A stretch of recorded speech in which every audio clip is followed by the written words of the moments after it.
تاريخ جديد لكرة القدم المغربية. منتخب المغرب تحت 20 سنة وصل لأول مرة نهائي كأس العالم بعد مباراة لا تنسى ضد فرنسا. المباراة بدأت بحماس شديد، والمغرب افتتح التسجيل بركلة جزاء نفذها ياسر الزبيري بعد ارتطام الكرة بالقائم ثم الحارس الفرنسي.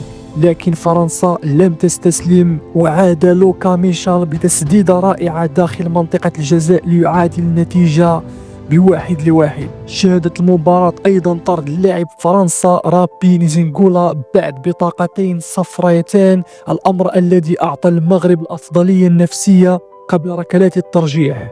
وفي ركلات الترجيح تألق المنتخب المغربي وفاز ب5-4 ليضمن الأول مرة الوصول إلى النهائي العالمي. هذه اللحظة التاريخية تثبت أن كرة القدم المغربية تحت 20 سنة قادرة على المنافسة على مستوى العالمي. لا تنسوا الاشتراك لمتابعة جميع مباريات المغرب القادمة.